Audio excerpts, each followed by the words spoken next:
बंधू अशोक करातला आज 6व्या गुन्ह्यामध्ये पुन्हा न्यायालयात हजर केलं जाणार आहे। 5व्या गुन्ह्यातील कोठडी काल संपल्यानं त्याला कोर्टात हजर करण्यात आलं होतं। तेव्हा न्यायालयानं खरातला न्यायालयीन कोठडी सुनावली होती। मृत्यूची भीती दाखवून महिलांवरील अत्याचार प्रकरणी खरातवरती 6वा गुन्हा दाखल करण्यात आला आहे।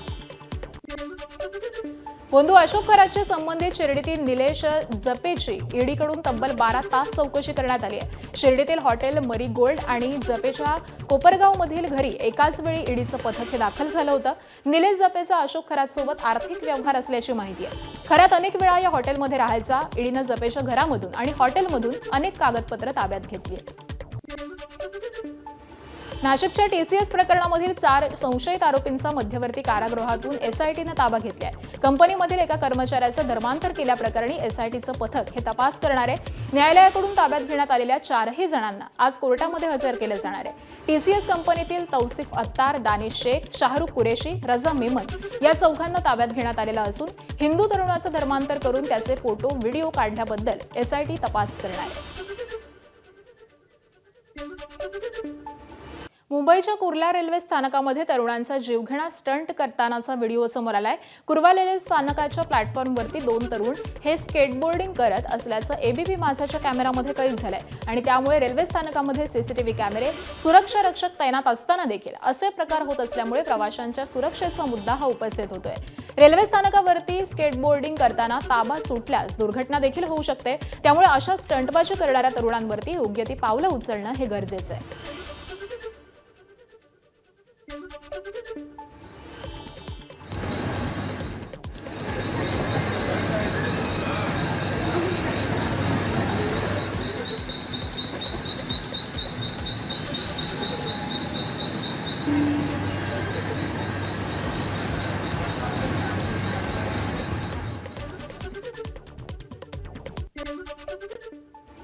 धाराशिवच्या भूम शहरातील छत्रपती शिवाजी महाराज आणि डॉक्टर बाबासाहेब आंबेडकर यांच्या पुतळ्यावरून निर्माण झालेला वाद हा अखेर सामंजस्यानं मिटलेला आहे। स्थानिक शिवप्रेमी, आंबेडकर अनुयायी आणि नागरिकांच्या चर्चेनंतर शॉपिंग कॉम्प्लेक्स लगतच दोन्ही महापुरुषांच्या पुतळ्यांसाठी स्वतंत्र जागा निश्चित करण्यात आली आहे। 14 मार्चपासून सुरू असलेला हा वाद अखेर सर्वानुमते मार्गी लागलेला आहे। अंतिम निर्णयानंतर पूर्वी ठेवलेले पुतळे हे पोलीस प्रशासनाच्या उपस्थितीमध्ये शांततेत हटवण्यात आले।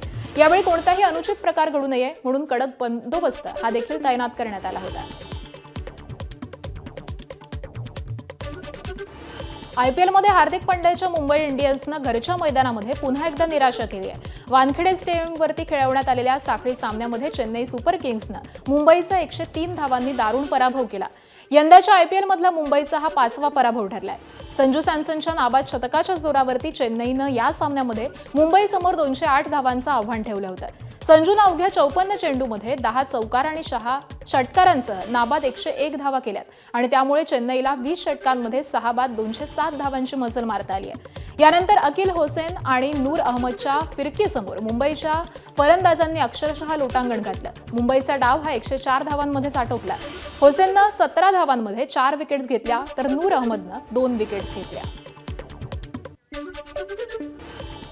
शिवसेना आमदार संजय गायकवाड यांनी प्रकाशक प्रशांत आंबी यांना फोनवरून धमकी दिली आहे। त्यावरून मोठा वादंग निर्माण झालाय। संजय गायकवाडांविरोधात कोल्हापुरातील राजारामपुरी पोलीस ठाण्यामध्ये तक्रार देण्यात आली आहे।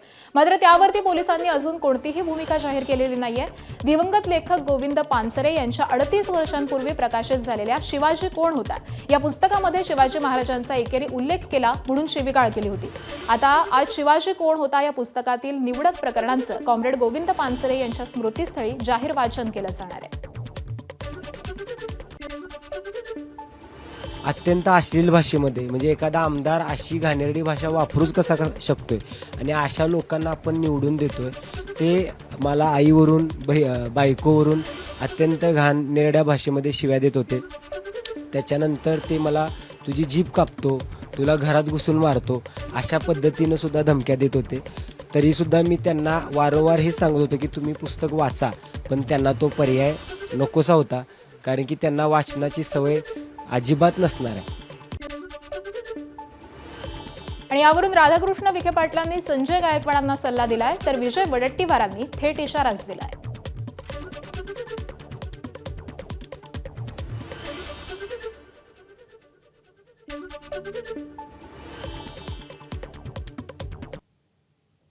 आमदार गायकवाडांना माझी विनंती, आपण आता ह्या अशा कॉन्ट्रोवर्सीमध्ये जाऊ नये. याच्यामध्ये पूर्वी काही सगळे त्या बाबतीत निकाल झालेले पूर्वीच. त्याला त्या प्रकाशकाला सरकारने प्रोटेक्शन दिलं पाहिजे बिलकुल. आणि त्या आमदारावर गुन्हा दाखल केला पाहिजे. संजीव आहे ना, संजीव, त्याला संजय काय नाव, संजय गायकवाड, संजीवला जर त्या प्रकाशकाला हात लावला तर संजीवला गंजू करून सोडू, हे लक्षात ठेवा त्यांनी संजयने. मुंबईच्या कुर्ला रेल्वे स्थानकामध्ये तरुणाचा जीवघेणा स्टंट केल्याचा व्हिडिओ समोर आलाय. कुर्ला रेल्वे स्थानकाच्या प्लॅटफॉर्मवरती 2 तरुण हे स्केटबोर्डिंग करत असल्याचं एबीपी माझाच्या कॅमेऱ्यात कैद झालंय. त्यामुळे रेल्वे स्थानकामध्ये सीसीटीव्ही कॅमेरे, सुरक्षा रक्षक तैनात असताना देखील असे प्रकार होत असल्यामुळे प्रवाशांच्या सुरक्षेचा मुद्दा हा उपस्थित होतोय. रेल्वे स्थानकावरती स्केटबोर्डिंग करताना ताबा सुटल्यास दुर्घटना देखील होऊ शकते आणि त्यामुळे अशा स्टंटबाजी करणाऱ्या तरुणांवरती योग्य ती पावलं उचलणं हे गरजेचं आहे.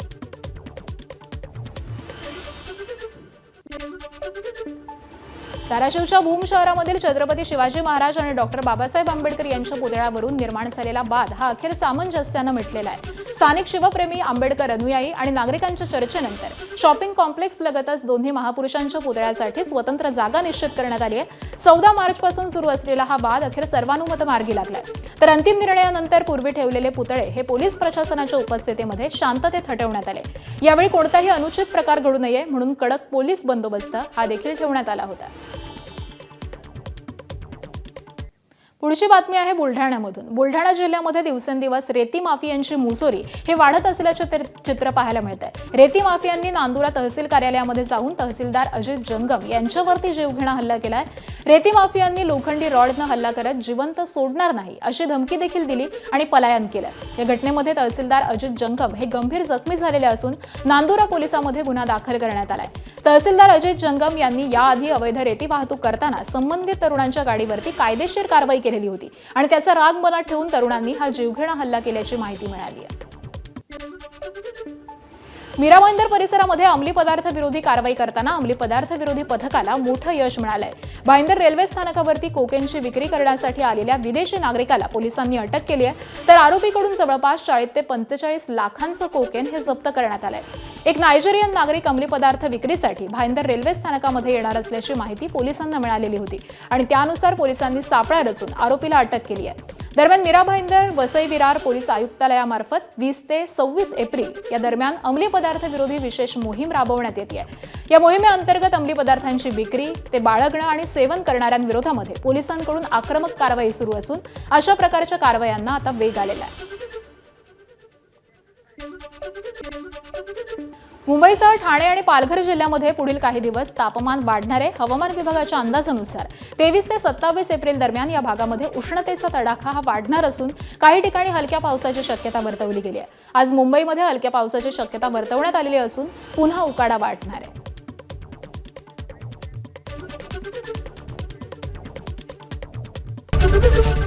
एबीपी माझा, उघडा डोळे बघा नीट.